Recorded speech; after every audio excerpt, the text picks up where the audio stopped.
We are the Gujarat Technological University. Since its inception over a decade ago, GTU has been empowering young and curating minds to realize their true potential. Over 4 lakh inspired students are enrolled with one of the premier academic universities in India. With more than 450 affiliated colleges in its fold operating across 5 zones of the state, GTU, the International Innovative University, your place to move forward.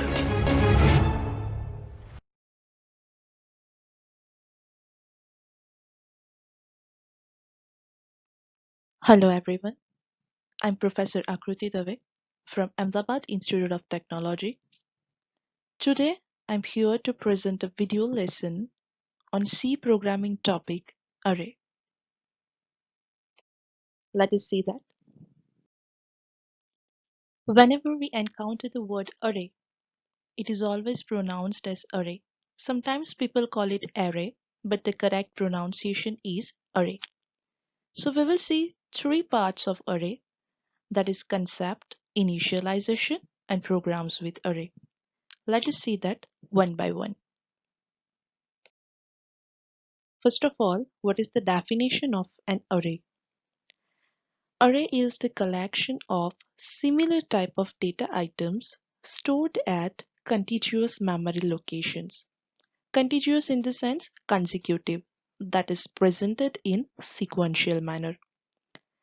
As shown in the figure, if we are having 10 elements in array, they will be stored from 0 to 9 in sequential manner, that is one by one, sequentially, consecutively. So that is the main aim why we use an array, is storing the similar type of data at contiguous memory locations. Now, why we need to use array? Initially, when we had programmed for C fundamentals, if I want to do sum of 2 variables, that is like a is equal to 5, b is equal to 6, and if I'm doing its sum, I will take one more variable, sum is equal to a plus b, right? Now suppose I want to save the marks of 100 students. That means I will be requiring 100 variables. I can say A, B, C, something like that. And I need to declare 100 variables, assigning each of them marks. For an example, A is equal to 78 will be showing enrollment 1 is having 78 marks, enrollment 2, B is having 89 marks, something like that. Suppose you do it also, you type it one by one also. The case gets complicated when we are dealing with 1 lakh or more than lakh students, something kind of that big or huge amount of data. At that time, array comes into the picture. We can see the example. We have defined an array of name A with size 100 of integer data type. And in the curly braces, we have assigned the marks of 100 students. So you can see it is actually reducing our effort. If we write this program using conventional technique, this will be more and more complicated. Tons of lines will be required to write this program. But by using an array, we can do this in single line also. So basically, 2 types of arrays can be used. First one is a single dimensional, second one is multidimensional. Now what is single dimensional? It is actually the simple collection of elements. Whenever we are having an array which is of kind a single row with multiple columns or a simple column with multiple rows, that kind of structure can be stored as a single dimensional array. Suppose I want to store the PPS subject mark of class B having 62 students strength. So it is having actually one column PPS and rows are 62, right? So at that time, single dimensional array is fine with it. Our data type here is integer. Everyone is having same kind of marks with integer data type. Values can be different. but the type is same data type. Okay. Second one is multidimensional. Now suppose the same class which is having 62 students strength, and I want to store their marks of 5 subjects together. That means there will be 62 rows and 5 columns for each subject. At that time, the records will be 62 cross 5, right? So at that time, multidimensional array will come into the picture. So basically, it is of tabular kind of data storage thing when we will be using multidimensional array. Now let us see how to declare and initialize this kind of array. Whenever we encounter the word declare, that means just declaring anything with its data type.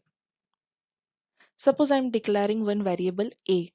I will write that as integer a. That is declaration of variable a. Suppose I'm writing float b. That means I'm assigning the variable b into the float data type. That is my declaration of variable b. Same way, suppose I want to declare the array. It will be declared as data type space array name into the square bracket, that is size. Data type can be anything, integer, float, character, but we have to make sure that the data which we are storing in an array is having same data type. Array name can be given any particular specific identifier name. There are some rules which we can give to identifier, how we can name an identifier. So we have to name the array name as per that only. And in the bracket, we are having size, which we need to explicitly define in C programming. We will see further why size is actually necessary to mention in array. So here the declaration examples are given. Integer a size 10. That means it will store 10 elements of integer data type into array A. Float b 100, which means 100 elements of float data type will be stored in variable b. Third is integer a. We have mentioned here two brackets, 2 and 3, in which first one is showing rows, second one is showing columns. That means 2 rows and 3 column kind of tabular data of integer data type is stored in variable a. Next step is how initialization will be done with declaration part in 3 ways. Declaration means, as we have seen, it just declares the variable or array. Initialization means assigning a value to it. If I'm writing integer a, that is declaration of a variable. If I'm writing integer b, that is declaration of b variable. If I'm writing a is equal to 5, that means it is initialization of a variable a. If I'm having float b and b is equal to 3.14, that means I'm initializing the b variable with float value of 3.14. If I'm writing it together, integer a is equal to 5, that means I'm initializing the variable a with its declaration part. So same here, there are 3 ways in which we can declare the array with its initialization. First one is declaration by specifying size. That means we can write it as shown in the syntax. Integer a of 5 size. Second one is integer a of 2 rows and 3 columns.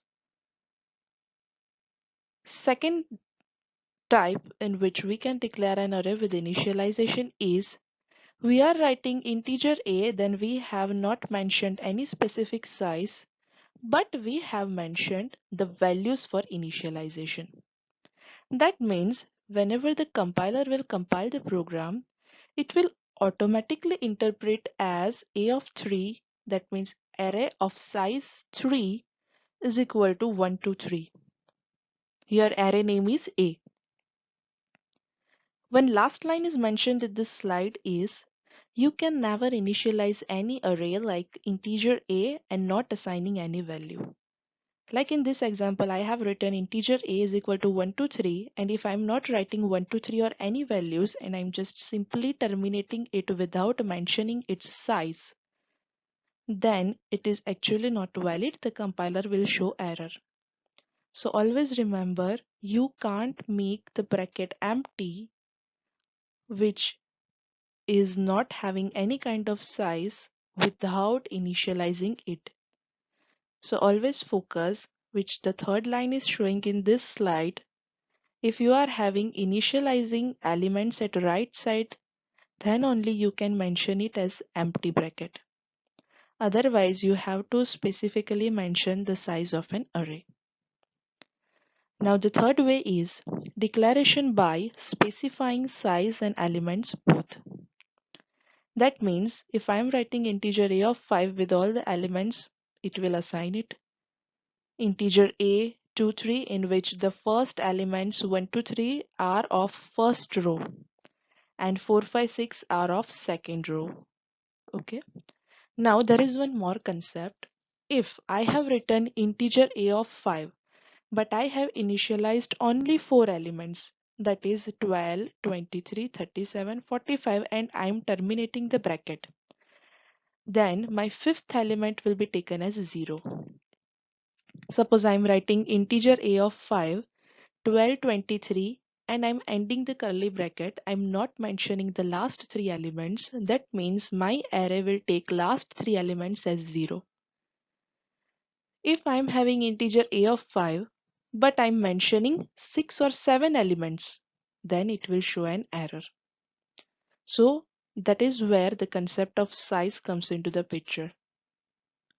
If you are not describing the elements as per its size, if it's exceeding, it will show error. If it's lower than mentioned size, it will assign by default zeros. Okay. Now your next part is how to access the element of an array. Suppose I am having the array of integer data type a of 5 is equal to 1, 2, 4, 5, 6, 5 elements are there. This will store the elements with different indices. At index 0, the element 1 will be stored. At index 1, element 2 will be stored. At index 2, third element will be stored, which is 4 in the mentioned array.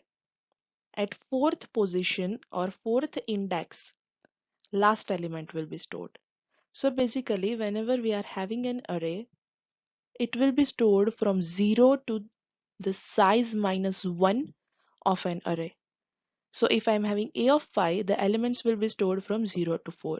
If I'm having a of 100, it will be stored from 0 to 99. The last element will be at size minus 1 index. Here I have taken the example and named array as A, but it can be given any name. Okay, there are particular rules for the identifiers which you can refer also. Your next part is about multidimensional array element indices. As we have seen so far, in single dimensional array, we were having 0 to size minus 1 indices. Similarly, in multidimensional array also, we are having 0 to size minus 1 indices in row as well as column. So I have declared here with initialization integer a 2 of 2, that is 2 row 2 column, is equal to 1 2, that is the first row element which is shown in separate curly braces, comma 3 4, that is shown in different curly braces which is showing the element of second row. So here again the indices will start from 0 to 1. As I am having size 2, my indices will be 0 to size minus 1. So the first element will be in 0 row and 0 column. So a of 0 0 will be 1. Second element will be the row is the same, only the column is changing. So 2 is stored at a of 0 1. That is 0th row but first column. Now when I will come into second row, that will be my first index, because we have to store the element from 0 to size minus 1 index. So in the first row a of 1, the column 0 element is 3 and last element a of 1 1 is equal to 4. Same way, if I am having 3 cross 3, Then it will be stored like a of 0 0, a of 0 1, a of 0 2, a of 1 0, a of 1 1, a of 1 2, a of 2 0, a of 2 1, a of 2 2. Okay, always remember the indices range in an array from 0 to size minus 1. Okay, now let us see one program example which is mentioning write a C program to read 10 numbers from user and store them in an array. We have to display its sum and average of the numbers. So the first line here is written as hash include stdio.h. Hash include will show the preprocessor directive hash symbol, which actually directs the compiler to get to know from where the program has to be converted into binary or machine understandable language. If I'm not writing hash, my compiler will not get to know which code it has to convert into machine understandable language. stdio.h is my standard input output header file, which provides the meaning of all the functions, libraries, packages to my compiler. If I have mentioned here printf and I'm not mentioning the header file here, my compiler will not get to know what is the meaning of this sentence. Okay, so the basic interface is provided by this header file. Second line is void main. Main is actually the keyword which whenever counters in compiler will get to know what is the actual runnable code or what it has to execute. Whatever written in curly braces of void main will be the actual runnable code that will show input, output or anything. Sometimes it's written as integer main also. At that time we have to mention return 0 or return 1 as per our programming logic. So the first sentence here is the variable declaration as well as initialization. Whenever we are countering the void main, always the first sentence is your variable declaration and initialization. Here we have taken integer array, name is A and size is 10. Why we have taken it as 10? Because we need a C program to read 10 numbers from user. Second variable is I because there is one advantage of array, consecutive memory locations. If I'm storing 10 elements in my array, it will store it from 0 to 9. I have taken the I to use that in my for loop so that I can traverse from 0 to 9 and access all elements of my array. Third variable I'm taking it sum and initializing it with variable value 0. Why I have taken it 0? Because whenever I will be doing the first element sum, no value will be there of the second operand. So at that time I have to explicitly mention the value of this. If I'm mentioning sum is equal to 0, then first addition will be sum plus a of 0, that is the first element of my array. If I'm not having the value of sum, it will take some garbage value and show any random output. That's why it's necessary to initialize it with any value. Second line I have written as float. As we all know, if we are getting any answer in fractional part, float will come into the picture. Since we need to find the average can be of anything, it can be integer also, it can be in fraction also. That's why we have taken average as float. So first sentence which I have written is input the 10 numbers, in which I need for loop because I want to access the index from 0 to 9. So first sentence I have written in for syntax is for I is equal to 0, I less than 10, I plus plus. Why we have started it from 0? Because array index starts from 0 to size minus 1. So I is equal to 0 is the basic initialization. After that I less than 10, which can be replaced by I less than is equal to 9 also. And third thing is I plus plus. So how this loop traverses? First of all, I is equal to 0. It will check the condition is 0 less than 10. If it is true, it will execute all the statements mentioned in its curly braces. After that, I gets incremented, I plus plus. So now I turns 1. Again, it checks the condition 1 less than 10. It enters the curly braces, executes all the statements mentioned in the for loop curly braces.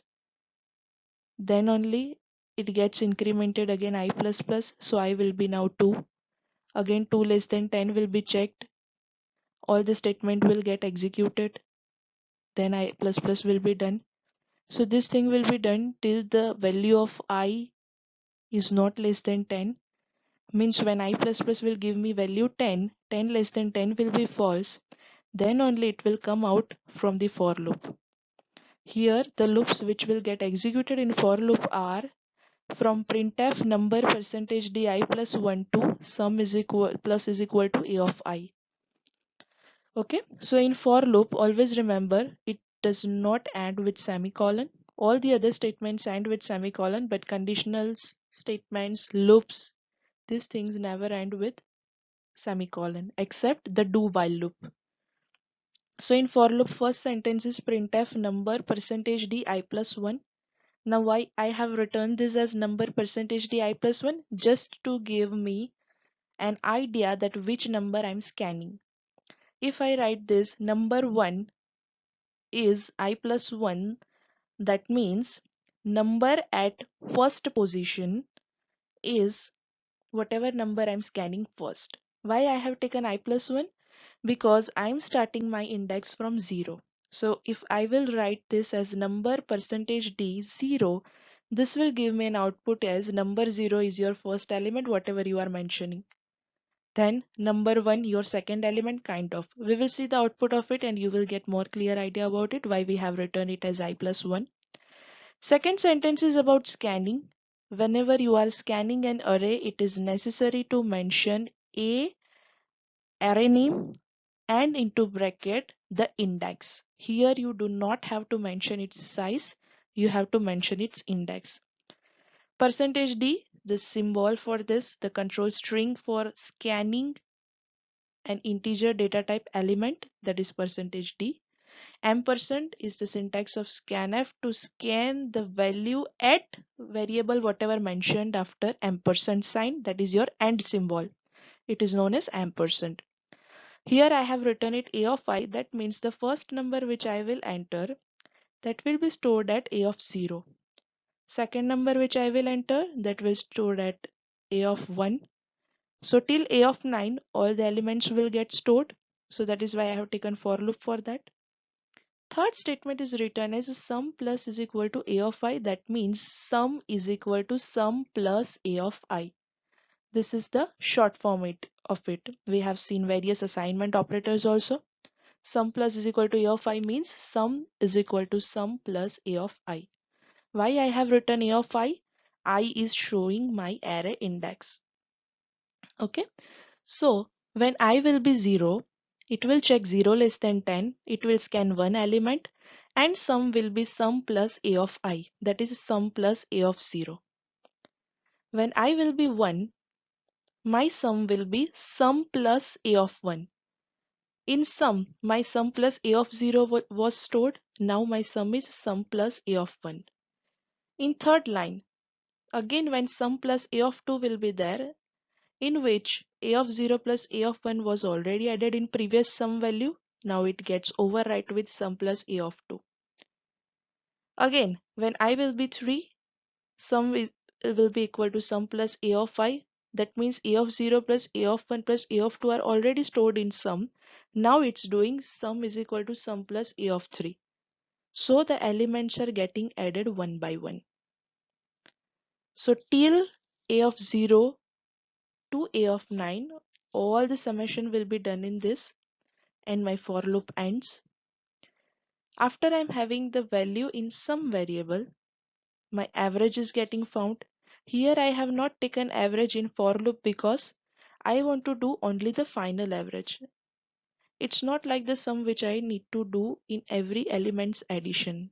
I just need an average after I find the total sum. So average is equal to sum by 10, which needs not to be written in for loop, and I'm getting it printed. So let us see the output of it. Output will be input the 10 numbers. You can see number 1, that's why we had taken I plus 1 for printing the message. So you can see all the numbers 10. Logically it is number at 0th position is 1 and number at 9th position is 10, right? And the sum and average is getting printed. So that is the basic program of array. Why we have taken sum is equal to sum plus a of I, it gets clear now. In first step, sum is equal to 0 and 0 plus 1 will be done. In second step, when sum is equal to sum plus a of I is encountered, 0 plus 1 is already stored, so 1 plus 2 will be done. So that is your answer 3. In third step, sum is equal to sum plus a of I, 3 plus your third element, that is your answer 6 will be stored in sum. In fourth step, sum is equal to sum plus a of I, 6 is already stored in sum, plus 4 will be done, that gives you answer 10. Again in next step, sum is equal to sum plus a of I, 10 is already stored in sum, 10 plus 5 will be done.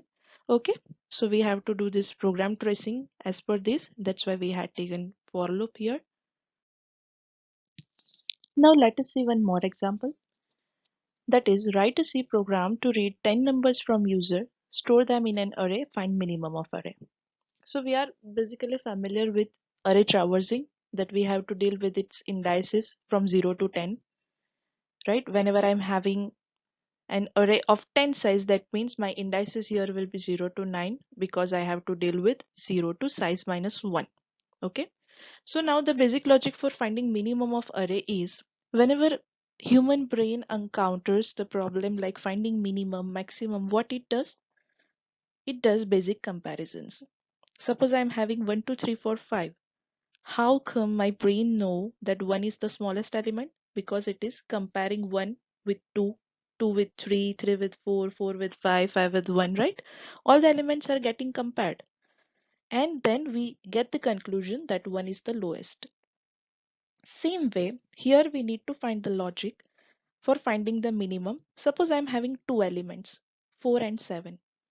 I will take one more temporary variable as smallest. I am giving it name smallest. So in smallest, what I will do, whatever the low value is there, I will store it in it. Suppose I am having 4 and 7, I will compare is 4 less than 7. If the condition is true, the value of the smallest variable will be 4. Now if I am entering the third element 1. So 4 less than 7 was true. So my smallest value was 4.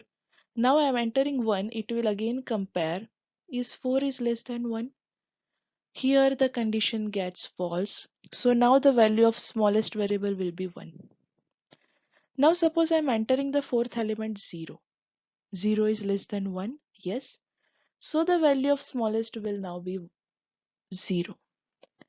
Now suppose I am entering the element 5. Is 5 less than 0? No. So smallest element will be as it is. Same logic we have to follow here. I'm taking the for loop for scanning all the array elements. Okay, so here the array elements will be scanned from a of 0 to a of 9 because I less than 10 condition is given. It can be returned as I less than is equal to 9 also. First of all, in smallest I have taken as my first element a of 0. Okay, now I'm traversing the loop again. I'm comparing all the elements. If a of 0 is less than smallest, then smallest is equal to a of I. That means the smallest value is assigned to this variable. First of all, a of 0 is there. It will be checked. Smallest is also a of 0. So first element is compared with its own self. Okay, so we are having the smallest element as it is. In second step, a of 1 will be compared with a of 0. If a of 0 is less than a of 1, that is my first element is less than second element. In smallest, first element will be there. Now I have to check a of 2, that is my third element.